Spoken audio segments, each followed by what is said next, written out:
받으실 말씀은 열왕기 하 14장 24절에서부터 28절까지 말씀입니다. 열왕기 하 14장 24절에서부터 28절까지의 말씀을 한 절 한 절 교독하면서 읽도록 하겠습니다. 여호와 보시기에 악을 행하여 이스라엘에게 범죄하게 한 느밧의 아들 여로보암의 모든 죄에서 떠나지 아니하였더라.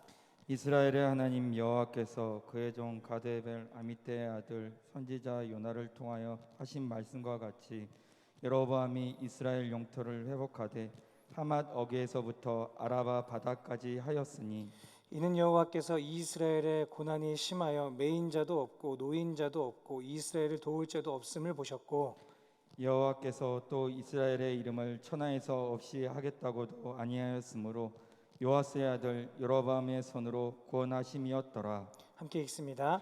여로보암의 남은 사적과 모든 행한 일과 쌓은 업적과 다메섹을 회복한 일과 이전에 유다에 속하였던 하맛을 이스라엘에게 돌린 일은 이스라엘 왕 역대지략에 기록되지 아니하였느냐.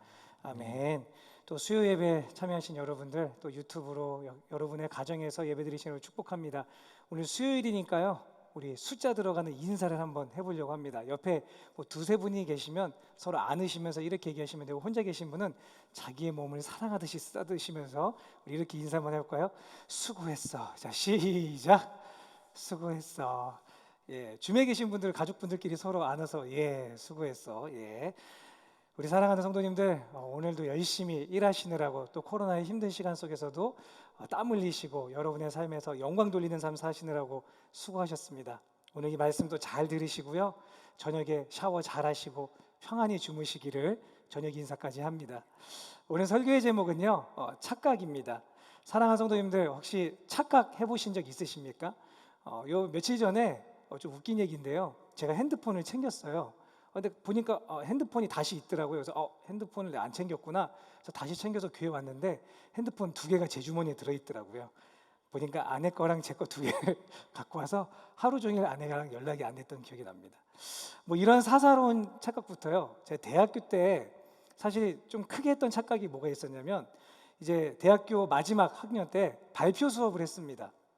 발표 수업을 열심히 딱 하고 이제 마무리하고 이제 딱 4층 도서관, 저희 종합관이 있는데 4층에 도서관이 있거든요.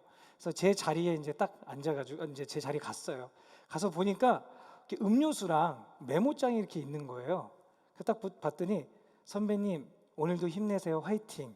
딱 여자 글씨체가 딱 쓰여져 있는 거예요. 딱 보자마자 오늘 발표 너무 잘했나? 부터 시작해가지고 또 어떤 자매지? 예, 알겠습니다. 이런 막 생각들이 드는 거예요. 그런데 솔직히 저는 여자친구가 있었거든요. 난 여자가 있는데 이 자매 누굴까? 그러면서 이렇게 공부를 하는데 이렇게 자매들이 이렇게 주변에 공부할 거 아니에요. 근데 자꾸 다 신경이 쓰이는 거예요. 저 여자가 날 쳐다보는 거, 저 여잔가? 공부가 너무 안 돼가지고 5층으로 올라갔어요. 5층에 좀 이렇게 쉬는 곳이 있었거든요. 가가지고 이제 제 동기들이 있어서 야, 나 큰일 났어. 그랬더니 왜? 나 어떤 여자가 내 책상에 음료수랑 메모지 놨어. 그랬더니 형, 그거 내가 놨던 건데? 아는 남자 동생이 예쁘게 여자 글씨체로 선배님 오늘 힘내세요라고 하면서 아는 동생이 써놓고 갔더라고요. 착각했습니다. 사랑하는 성도님들, 오늘 여러분의 삶에도 착각이 있겠지만 요 성경에도요, 착각, 진짜 큰 착각을 하는 여로보암 2세라는 왕이 있습니다. 사실 이 사람은 착각, 어찌 보면 세상적으로 보면 착각 안 한 거고요, 하나님 입장에서 보면 착각하고 있는 사람이에요. 왜 그런지 한번 먼저 왜 착각을 하고 있는지부터 한번 좀 보면 좋을 것 같아요. 오늘 여로보암 2세는요, 세 가지의 큰 일을 합니다. 첫 번째는요, 우리 23절의 말씀을 한번 보시면, 우리 23절 말씀 제가 읽어드리겠습니다. 유다의 왕 요시아의 아들 아마시아 제15년에 이스라엘 왕 요아스의 아들 여로보암이 사마리아에서 왕이 되어 41년간 다스렸으며 라고 쓰여져 있어요. 여로보암 2세가 왕이 됐는데 몇 년을 다스렸냐면 41년을 다스립니다. 북이스라엘에 왕이 상당히 많습니다. 그런데요, 40년을 넘는 사람은 유일하게 한 명이에요. 이 여로보암 2세 다음으로 가장 많이 다스린 사람이 20년, 한 22년, 요 정도고요. 40년, 2배 이상 다스린 사람이 여로보암 2세입니다. 40년을 다스렸다는 것은 무슨 말이냐? 정치적으로 안정화되어 있다는 거예요. 저희가 어떤 한 지역에 갔는데 한 지역에서 정치인이 오래 하고 있다는 것은 그만큼 그 사람의 영향력이 안 뻗친 곳이 없다라는 의미를 담고 있거든요. 여로보암 2세가 41년을 나라를 북이스라엘을 통치하는 그 과정에 어찌 보면 정치적으로 안정기를 누리고 있다라고 확인할 수 있어요. 두 번째, 여로보암 2세의 상황은 또 어떤 상황이냐? 24절을 제가 한번 또 읽어보겠습니다. 여호와 보시기에 악을 행하여 이스라엘에게 범죄한 느밧의 아들 여로보암의 모든 죄에서 떠나지 아니하였더라. 여기 보니까 여로보암의 모든 죄에서 떠나지 않았다라고 쓰여져 있어요. 지금 여기에 왕이 누구냐? 여로보암 2세고요. 근데 오늘 말씀을 보니까 여로보암에게서 떠나지 않았다라고 쓰여져 있어요. 성경은 부정적으로 쓰고 있습니다. 하지만 실제 세상적으로 이 이스라엘 사람들의 입장에서 보면 여로보암이라는 사람은 어떤 사람이었을까요? 나쁜 사람이었을까요? 그렇지 않습니다. 이 여로보암을 평가할 때는 세상 사람들 입장에서는 좋은 사람으로 평가하고 있어요. 우리 열왕기상 11장 28절의 말씀을 함께 읽습니다. 시작. 이 사람 여로보암은 큰 용사라. 솔로몬이 이 청년의 부지런함을 보고 세워 요셉 족속의 일을 감독하게 하였더니. 아멘. 다윗 다음에 솔로몬이 세워지고요. 솔로몬 이후에 나라가 두 개로 나눠집니다. 북이스라엘과 남유다로 나눠지죠. 근데 이 북이스라엘의 초대 왕이 누구냐? 바로 이 여로보암이에요. 남유다의 왕이 누구냐? 르호보암입니다. 즉 북이스라엘의 초대 왕이 여로보암인데, 여로보암은 세상 사람들이 보기에 어떤 사람이냐? 큰 용사입니다. 싸움을 잘해요. 용맹해요. 근데 그 뒤에 뭐까지 있어요? 부지런한 사람이에요. 그냥 일을 맡겨주면 대충 하는 사람이 아니라 모든 일을 자기 일처럼 여기며 성실하고 부지런하게 최선을 다하는 사람입니다. 그래서 솔로몬이 봐도 일을 너무 잘하니까 자기 유다 지파와 반대로 다루고 있는 요셉 지파를 리더로 세우는 모습을 볼 수가 있어요. 즉 이 여로보암이라는 사람은 그만큼 세상에서 부지런하고 용맹하고 용사고 능력 있고 리더감인 사람입니다. 그래서요, 이 여로보암 2세의 아버지가 누구였느냐? 요아스인데요. 이 열왕기하 13장 11절에 보면은 이 요아스도 여로보암의 길에서 떠나지 않았다 그래요. 즉 요아스 아버지도, 이 여로보암 2세의 아버지인 요아스도요, 여로보암 같은 삶을 살고 싶었던 거예요. 그래서 자기 아들의 이름을 뭐로 지어요? 여로보암의 2세로 지은 거예요. 그래서 이 여로보암 2세가 하나님이 아니라 세상에서 지혜롭고 똑똑하고 용맹하고 세상 사람들이 봤을 때 뛰어난 사람이 되기를 바란다. 그리고 실제로 여로보암 2세는 그 길을 걸어가고 있는 것처럼 보입니다. 마지막 세 번째로, 여로보암은 우리가 읽었던 25절과 28절의 말씀을 보면 다메섹 지역과 또 하맛 어기와 아라바 바다까지 땅을 쟁취합니다.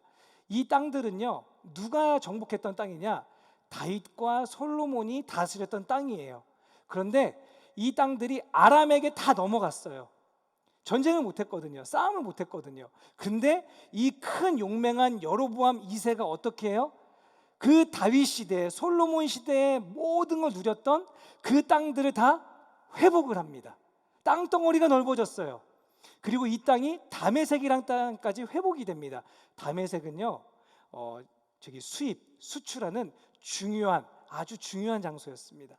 거기까지 얻어서 경제적으로도 부족함이 없는 왕이 된 거죠. 쉽게 말하면요, 지금까지 너무 어렵게 얘기했는데 41년 동안 왕이 됐고요. 개인적인 능력으로 보면 똑똑하고요, 용맹하고요, 지혜롭고요, 부지런한 사람인데 싸움도 잘해가지고 땅도 다윗 왕만큼, 솔로몬 때만큼 확장시키면서 경제적으로도 부유하고 문화도 부유한 완벽한 시기가 여로보암 2세 때의 시기라는 거예요. 그럼 여로보암 입장에서는 어떤 느낌일까요? 자기 시대 때 40년 동안 왕하면서 부족함이 없는 거예요. 너무 풍요로운 거예요. 그래서 그들이 무엇도 하냐면 여름궁과 겨울궁을 짓는데 이 궁들을 코끼리 상아로 지어요. 사치를 하죠. 진짜 행복해 보이지 않아요? 그러니까 여로보암 입장에선 어떤 착각에 빠지느냐? 내가 했어. 실제로 그렇죠. 내가 했죠. 그리고 우리는 부유하니까 평안해. 우린 부족한 게 없어. 라고 착각에 빠지게 됩니다. 아니, 김 목사, 이게 왜 착각이야? 여기 성경에 보면은 여로보암 맞잖아. 그런데 여러분, 하나님은 그렇게 얘기하시지 않더라는 거예요. 하나님은 어떻게 얘기하셨을까요? 우리 다시 한번 열왕기하 14장 26절과 27절의 말씀을 함께 읽습니다. 시작. 이는 여호와께서 이스라엘의 고난이 심하여 매인자도 없고 노인자도 없고 이스라엘을 도울 자도 없음을 보셨고 여호와께서 또 이스라엘의 이름을 천하에서 없이 하겠다고도 아니하셨으므로 요아스의 아들 여로보암의 손으로 구원하심이더라. 아멘. 지금 뭐라고 쓰여져 있어요? 실제로 이스라엘 백성들이 너무 힘들고 너무나 어려워서 이들을 구원할 사람들이 없었는데 하나님은 북이스라엘을 아직 멸망시킬 마음이 없으신 거예요. 그러니까 이들을 회복시키려고 하나님이 누구를 사용하신 것 뿐이에요? 바로 여로보암 2세를 사용하신 것 뿐이에요. 여로보암 자기 자신은 이렇게 생각하죠.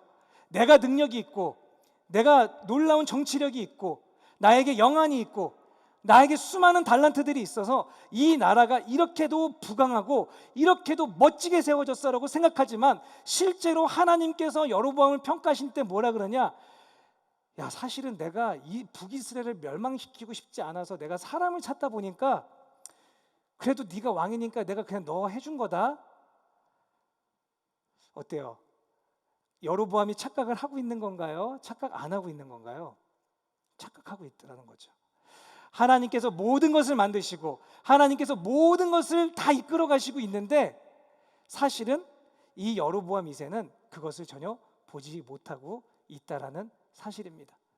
우리 사랑하는 성도님들, 오늘 이 여로보암의 이야기를 통해서 우리가 좀 깨야 될 수많은 착각들을 한번 되돌아보면 좀 좋을 것 같아요. 크게 세 가지로 좀 얘기를 한번 나눠보면 좋을 것 같습니다.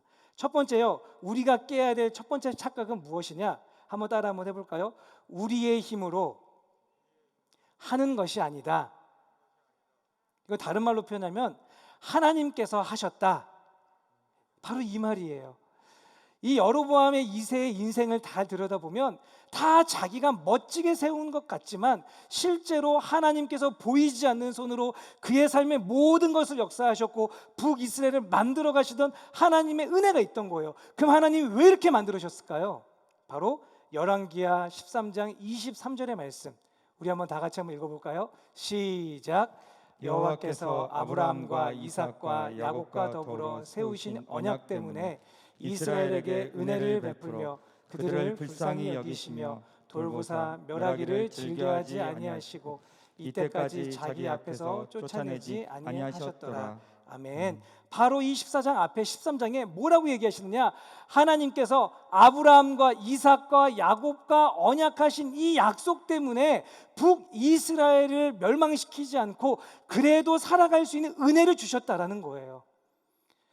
여로보암이 잘해서 사람이 잘나서 우리가 뛰어나서 살아갔던 게 아니라 바로 그 모든 삶 가운데 하나님이 살아계셔서 하나님이 만들어 가시고 하나님이 주관하시고 하나님이 주인이 되셔서 그 나라를 그 약속대로 쭉 끌고 가시고 계시더라는 것이죠.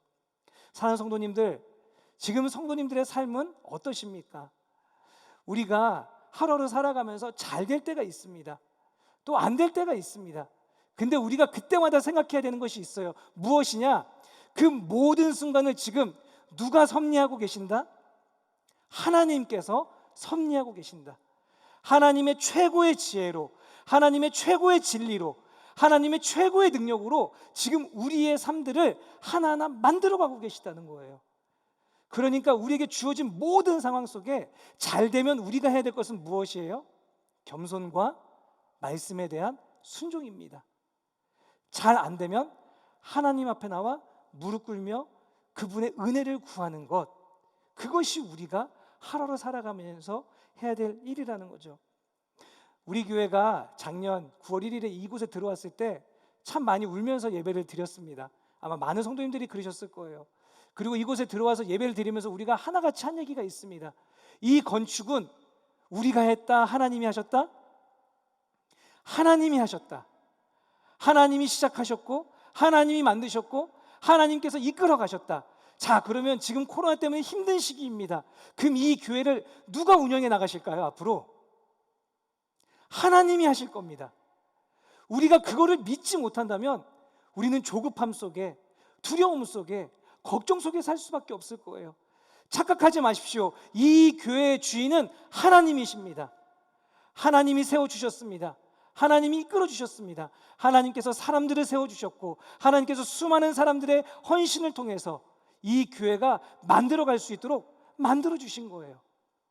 그래서 우리는 이 교회를 볼 때마다 우리는 하나님 앞에 겸손하며 순종하지만 하나님께서 이 교회를 멋지게 만드실 것입니다.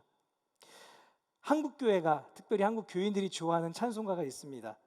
저도 참 좋아하는데 301장이에요. 제목이 지금까지 지내온 것이라는 찬양입니다. 가사 다 아시지만 제가 한번 2절까지만 읽어드릴게요. 지금까지 지내온 것 주의 크신 은혜라, 한이 없는 주의 사랑 어찌 이루 말하랴. 자나깨나 주의 손이 항상 살펴주시고 모든 일을 주 안에서 형통하게 하시네.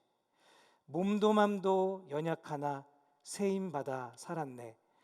물 붓듯이 부으시는 주의 은혜 족하다. 사랑 없는 거리에나 험한 산길 헤맬 때 주의 손을 굳게 잡고 찬송하며 가리라. 아멘.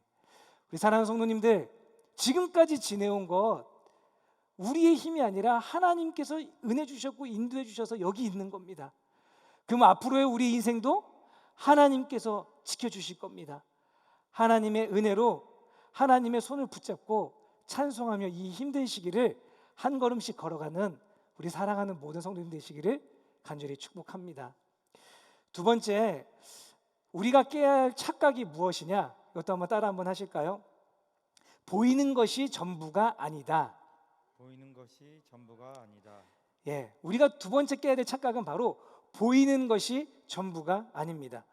여로보암 2세 시대를 아까도 얘기했지만 경제나 정치나 모든 것이 풍성한 시기였어요. 그래서 그 위에 있는 암몬이나 그 아람이나 그 위에 있는 아수르가 봤을 땐 지금 북이스라엘은 너무나 잘 살고 번영하는 시기였어요. 누가 봐도 문제 없어 보이는 나라가 바로 이 북이스라엘 여로보암 2세 시대였어요. 그런데 이 여로보암 2세 시대를 깨우치는, 깨트리는 선지자가 있었습니다. 바로 그 선지자가 누구냐? 아모스예요. 이 아모스서를 여러분 한번 꼭 읽어보십시오. 아모스서를 쫙 읽어보면 그 북이스라엘 여로보암 2세 때 잘못된 문제들을 하나하나 낱낱이 고발하는 성경책이 바로 이 아모스서입니다. 아모스서 4장 1절 말씀만 우리 한번 읽어볼까요? 함께 읽습니다. 시작. 사마리아의 산에 있는 바산의 암소들아, 이 말을 들으라. 너희는 힘없는 자를 학대하며 가난한 자를 압제하며 가장에게 이르기를 술을 가져다가 우리로 마시게 하라 하는도다. 아멘. 사마리아에 사는 바산의 암소들, 이걸 누구를 표현하는 거냐면 북이스라엘의 여자분들 중에 남편보다 세신 분들을 얘기하는 겁니다. 그래서 이분들이 가난한 자를 압제하고 남편을 불러다가 술을 가져와라라고 하는 그런 분들이에요. 그래서 이들이 무엇을 했냐? 가난한 자에 대한 횡포는 기본이고요. 4장 4절에서부터 5절에 보면 잘못된 예배를 깨트립니다. 깨우칩니다. 5장 12절의 말씀을 보면 그들이 가난한 사람만 뭐라고 하는 게 아니라 바른 소리 하는 사람, 의인들도 학대합니다. 또 8장 5절에 보면 상인들끼리 거래를 하는데 서로 저울을 속여가지고 서로 판매자나 소비자가 서로를 계속 속이고 우롱하는 모습이 등장합니다. 즉 아모스서를 전체를 쫙 읽어봤더니 이 나라 자체가 겉보기에는 화려한데 속은 썩고 골맞고 문제투성이인 나라가 바로 이 나라, 정의와 공의가 상실한 나라가 바로 이 여로보암 2세 때의 나라라는 거예요. 그래놓고서 자기들은 우리는 좋아, 우리는 행복해, 우리는 괜찮아. 왜 그랬을까요? 아모스 4장 6절, 8절, 9절, 10절, 11절에 반복적으로 나오는 표현이 바로 이런 표현입니다. 너희가 내게로 돌아오지 아니하였기에. 이스라엘 백성들이 하나님이 없기 때문에 그들은 이러한 문제 속에서 나라가 황폐해져 가고 있는 모습을 보고 있는 것입니다.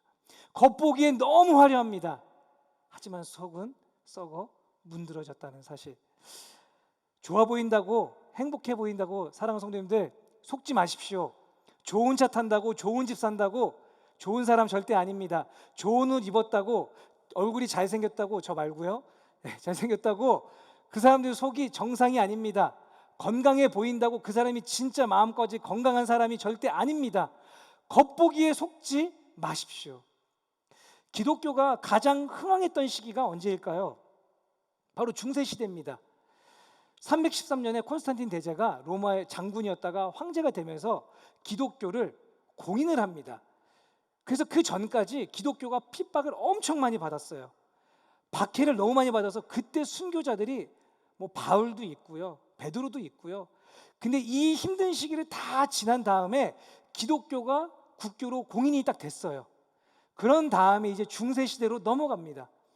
그래서 이 중세 시대 때가 얼마나 부흥기를 맞이하냐면요, 그때는 이제 카톨릭이었으니까요, 교회가 요람에서 무덤까지라는 시스템을 만듭니다. 무슨 시스템이냐? 아이가 태어나면 바로 세례를 주면서부터 시작해가지고 이 아이가 커나가는 모든 과정에 세례가 있어요. 결혼도 세례가 있습니다, 카톨릭은요. 다 그렇게 해가지고 마지막 무덤까지 갈 때까지 예를 쳐지는 거예요. 태어나면서부터 죽을 때까지 딱 시스템을 만들어서 교회에서 시작해서 교회에서 끝나도록 모든 걸 마련해 놨어요. 좋아요, 안 좋아요? 좋죠. 우리 교회도 아이가 누가 딱 태어나면 우리 교회에서부터 시작해서 죽으면 천국 가면 우리 교회에서 딱 마무리하는 걸로. 얼마나 좋습니까? 그런데요, 기독교로 가장 부흥했던 이 중세 시대를 솔직히 기독교는 뭐라고 표현하냐? 바로 암흑의 시기라고 표현합니다. 겉보기엔 너무 좋아요. 모든 종교 미술, 종교 음악 다 중세 시대에 나왔어요. 중세의 부족함이 없이 너무나 뛰어났어요. 그런데 그때 폐역이 일어났어요. 교황으로부터 시작해서 말단 수도사까지 죄가 없는 사람이 없어요. 고아원이 왜 생긴 줄 아십니까? 다 음란하면서부터 나온 것이 고아원이었고요. 서로 성직을 매매해서 서로 주고 팔고요.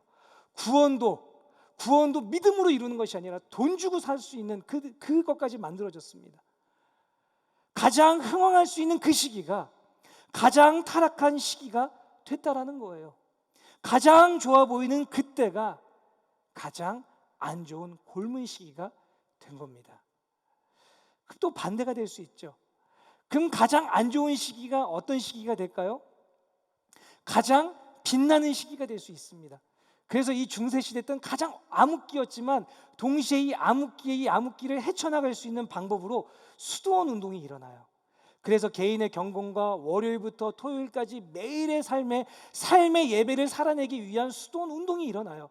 봉사와 구제와 나눔이 활성화되기 시작합니다.